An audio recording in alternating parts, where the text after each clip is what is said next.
Miami, Florida, 7/45/2014. A Florida politician had been kidnapped. The Miami UAU field office buzzed like a kicked hornet's nest, and it swarmed over the premises looking for whomever had stirred the hive. Radio chatter and voices overlapped into a cacophony of sounds and noises instead of haphazardly parked vans and around the perimeter. PMC reps by the cordon, sir. His brother on line 3 waiting for a response. Tell forensics we need those prints ASAP. He's waiting in the foyer, Law. Special Agent Quinn Law ducked under the faintly cognito-hazardous police tape meant for civilian areas where it was necessary to ward off prying eyes. The neighbors were already evacuated, being assured by soothing professionals that the commotion was nothing more than a gas leak, aided by something in their badges that made the edges of their word drip like honey. She made it to the front of the cookie-cutter townhouse, gingerly stepped over the shattered remains of the front door, and escaped the muggy Miami weather into the cool, quiet interior. Special Agent in Charge Isaac Carter was waiting for her in the foyer. Law ran a hand through her frizzy hair. She didn't have time to tame it this morning. Who was it? Colombians? Neo-Nazis? Episcopalians? The leaking faucet of Prometheus subsidiaries was the gift that keeps on giving, the Paratech equivalent of Fisher-Price nukes used by players across the board. Cartels armed with particularly volatile Paratech become a particular thorn on this side of the Gulf. SAC Carter's voice was hoarse. We don't know. Motives? Any ransom notes or demands? He locked his baggy eyes with hers. We don't know. She ran her hands through her hair again. I looked at the expensively decorated interior. What do we know? What makes this our department? He wordlessly gestured for her to follow, and he entered the house proper. Evidence of a struggle littered the house. They passed shattered vases, piles of ash, broken furniture, and several bodyguards crumpled against the wall, riddled with bullet wounds and burns, all carded and photographed by forensics. A suspiciously realistic marble statue of a Kevlar-clad spook leaned on a bookcase, shock and terror on its stone face. She glanced at Carter, who shook his head. The stuff you want isn't here. They entered the garage, which was in absolute disarray. Bullet holes peppered the walls, the concrete floor was gouged as if by giant claws, and the garage door bent and twisted off its rails, with a large hole torn through its center. There was a corpse, or rather, parts of a corpse, scattered about the garage, none seemingly in as much as the same postcode as the others. Viscera and gore splattered on the walls, and intestines partially hanging from a vise on the workbench. Forensics had checked out this part of the house as well, each bloody chunk diligently carded and numbered 1 through 23 for her perusal. No possible murder weapon lying around, bar maybe a chainsaw or a cannon hidden somewhere. Law felt a prickling on her limbs closest to the remains, and as she approached the torso wearing the shredded remains of Kevlar, she was suffused in the sensation. Law raised her arm to the horizontal and flipped her hand palm down. Instantly, the hairs on the back of her hand stand straight up, aligning with the field lines like iron filings near a magnet. A source of EVE, and a strong one at that. Quinn turned to Carter. Talk to me. His bald head shone with sweat, reflecting the bright LED strip above. 2 a.m. A neighbor reports shouting coming from the residence. Thought it was a domestic dispute, but then heard sustained gunfire. Fairly uncommon in this neck of the woods. Dialed 911, but by the time the police arrived, the perps had gotten away with ex-governor in hand. The wife was in hysterics. They thought she was talking nonsense until their black boxes started chirping in the garage. Turning people to stone, she said. So they washed their hands of the whole thing and kicked the can to us. His family? In custody, nothing but the wrath of God can touch them now. Who knows about this? Just the local PD and the UAU, along with everyone else this side of the veil. News travels fast, I guess. If the intern's working overtime on the PR. Lucky the bastard was out of office, or else we would have had a reckoning on our hands with the civvies. As for this guy? She nudged the torso with her toe. Well, it's for you to find out, isn't it? She crouched down and dipped her finger in one of the pools of blood, and rubbed it between her fingers before wiping it off on her pants leg. Type AB. Have the lab boys already gotten everything they can out of this? Yeah, I had them do the whole 9 yards before you got here. I had them take some prints, samples and photographs, but everything else is there. You should be free to do anything you have to. Quinn patted down the torso and felt a lump in her breast pocket. Feeling around a bit more netted her a wallet and driver's license. Brett Campbell. Along with the license she spotted a veteran ID. Ex-military as well. Quinn stood back up. Great, that's all I needed to hear. She unslung her bag and grabbed some rubber gloves from her coat pocket. You might want to leave. It could get nasty. With that, Special Agent Quinn Law, Federal Necromancer, withdrew a knife from her back and got to work. Necromancy is often depicted as anything and everything to do with the rising of the dead, zombies and skeletal legions and the like. Hollywood made sure of that. But necromancers, Quinn included, mostly just communed with the spirits of the violently deceased, whether through animal entrails or seances, to obtain information about the past, present or future. Which is why necromancers were perfect for the field of forensics. The UAU almost blackbacked the writer of Pushing Daisies over it. Quinn stripped the fluid-stained gloves from her hands. She surveyed the results of her work. 30 minutes of delicately winding intestines around a pile of viscera and organs had created a knotted septogram. Blood and ceramic sigils lined the slimy cords in the concrete floor. Quinn had swept the majority of the entrails into the ritual circle, those parts that were large enough to matter anyway, and grounded the working with a larger circle made of a length of silver wire, electrified by a car battery she had in her purse, as part of a summoning field kit. She twisted it back and received a satisfying series of pops, before reaching into a bag and drawing out a tripod and camcorder, which she angled to focus 6 feet above where the ritual circle laid. She pressed the record button. Beep. Red light means go. She began to chant in a long dead language, the grammar weighing heavy upon her tongue. The Enochian written upon the septogram flared a navy blue as the taste of frost and B-flat filled the air.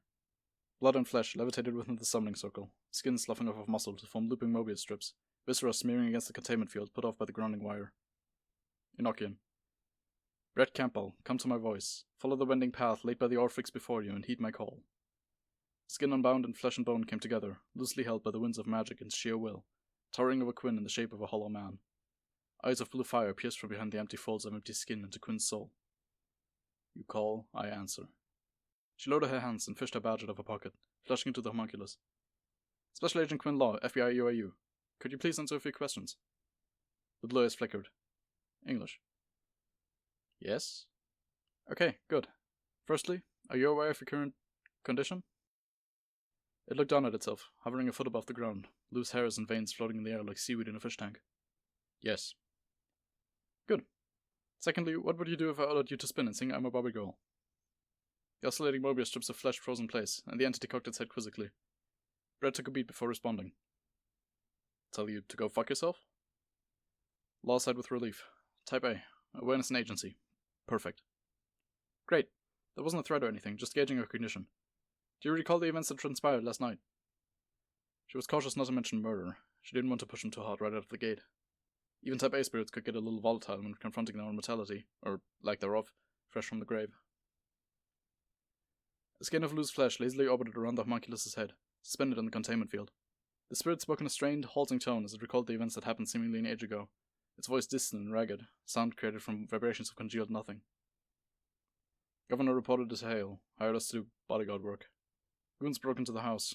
Looked like they weren't expecting us, playing cards in the dining room. Tapped one of them before they reacted, but the other pulled out a gun. Nothing I've ever seen. Sci-fi. Handled like it weighed nothing, tiny thing. But packed a kick, fried my men good. Shot... what's the word? Beams of light. Lasers? Frowning, Quinn rubbed her cuticles with the thumb in frustration. Partial memory loss could impact the interview. Yeah, those. I got nicked, but managed to down one that was holding a duffel. Duffel was unzipped, and out came... the governor. Something that looked like him, anyways. Body double? Realistic, if it was.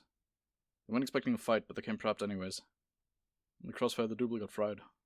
My mind were KIA in seconds. I fell back to the garage. Which is where we... Quinn bit her tongue. Right. Go on. The homunculus shivered violently, his body drifting apart for a moment before he pulled himself back together. Dangerously on the edge of the forbidden subject, Quinn quickly steered to a much safer topic. Rewind a bit. Any identifiable features? Languages? Faces? Plates? Don't remember. Dark during the shootout. The apparition snapped its analog fingers, the coiling skin violently unwinding from the force of the gesture, revealing red-stained phalanges. Tattoo on the forearm. I saw it perfectly, but... damn it. I don't know the word for it. I forgot. Could you draw it for me? Red hesitated for a moment, but dipped his hand into his body cavity and scooped out a small quantity of blood and entrails. Dipping his appendage in the blood, he then daubed it on the interior of the containment field, the EVA-laden fluids sparking and hissing on contact with the cylindrical invisible cage, the rainbow oil-slick sheen of the field burning into a black charcoal as he quickly sketched out a crude drawing of the tattoo. As he finished the sketch, Quinn did a double take and made sure the sketch was in frame of the camcorder. Are you sure? He nodded his head, the unfurling more pronounced, his body plan becoming looser, less defined. On my life. What the hell would they want from an ex-governor? Quinn dreaded to push him, but the answer was worth too much now to not risk it. This is very important. Think back to your most recent memories. How did you die? Who killed you? His skin bindings unwound from his body, looser, his silhouette barely a man now, the ends of the skeins of skin whipping about violently in a non-existent wind. Recalling events of death is very traumatizing to stable spirits in prepped environments, not to even mention those summoned at the scene of the death mere hours after the fact. It wasn't a weapon. Wasn't even a blade. I couldn't stop her. She did it with her bare hands. She didn't want witnesses. Who? Quinn knew this was the last question. His blue eyes of baleful fire were gathering as he destabilized, but they leapt to blazing life, if just for a moment, spite and rage shining like two newborn stars. The spider. Breath spasmed, and a rib rocketed out of his chest to ricochet off the field. The twin fires within his eye socket spread to cover his entire body, wreathing him in flame. The apparition began to contract, furrowed skin pulled tighter and tighter as his ectoplasm underwent cascading destabilization, bone and tendons tenderized and crushed to powder as his body condensed into a screaming, floating ball of viscera and skin. A liquid slurry of memories leaked from his pores as his personality matrix self-destructed. The fire turned to a bright cherry red as the flesh was vaporized and turned into liquid plasma by the decaying ectoplasm. Finally, as the last of the ghost burned itself out with pure internalized intensified emotion and shell shock, it exploded, contained only by the silver wire, the car battery sparking from the sudden power surge. Law instinctively shielded her face. The red plasma shone through her eyelids for a brief second before fading away. In place of the corpse in the septogram was a perfect circle, 4 feet across, of seared, blackened concrete, all trace of the corpse scrubbed away in cleansing fire. The car battery was scorched, and the silver wire ashy with soot. Law had to blink several times before the spots in her vision cleared, and stared at the spot where Brett used to be. Fuck. Law grabbed the camcorder, stepped through the hole rent in the garage door, and shoved the camera into the hands of a passing agent. Give this to forensics. Say it's evidence for the case from Agent Law. She flagged down an intern. Send me all the files you got on the Lighthouse Mafia's East Coast operations, as well as any reports of recent activity. They're connected to this. Quinn ran her hands through her hair, noticeably less kempt now. Carter spotted her crossing the green lawn, and walked up to Law, wearily twisting a long scar across his forehead into a nod. With the screaming. Did the interview go alright? Law pursed her lips for a moment. Didn't release the binding in time. He went critical. Pushed him too far. He saw a tat on one of the goons that took the governor. Lighthouse Mafia material. I asked who murdered him, and he said the spider. She bit her knuckle in thought. Carter frowned. Thought they went to ground in 2011 when Burke got nabbed. They did, and Jenny hasn't been seen for almost a decade since the whole Woden fiasco in Portland's. What the hell does the Mafia want with the next governor? If I had to hazard a guess, ransom? Law shook her head. There are better and safer ways to secure a ransom than kidnapping a former politician in a state where you don't operate in. The cartels wouldn't allow the Mafia to step a toe over state lines. They're risking all of their necks for this one job. Plus the stiff said they brought a body double. Probably wanted to kidnap him and set it up to look like he died in a robbery gone wrong. No, they want him to do something for them. They both stood there silently for a minute, the morning dew glistening with the rising sun, the chirp of sirens and murmuring of crowds constant in the background. Law turned to face Carter. Put me on the case. I spent 2 years working on the Pandora sting. I know the Lighthouse Mafia better than anyone else in the office. I'll report all of my findings to you as soon as I get them. Carter worried his lip, then nodded. Of course. As Law went to leave, he grabbed her arm. Don't do anything too hasty, alright? If you were them, think. What will be your next move? Quinn crossed her arms and started rhythmically tapping her foot. Well, they have a roughly 4-hour head start on any manhunt, but that's still not enough time to get comfortable. They wouldn't stay in state. Miami is the 3rd biggest UAU office in the country. Can't go out to sea, that's just more cartel territory, so the only option would be to go out of state. She saw Carter nod encouragingly, took a breath and continued. Have to go north. Probably have safe houses along the east coast. But since she kidnapped the governor, they would want to keep moving. Quinn rubbed the back of her neck and exhaled. So we don't know where they went, just that they probably went north. Nothing but that, not even a motive.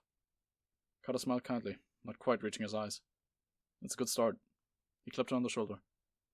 I'll tell the desk clerkers to put the suspect's file on your desk by noon. Happy hunting.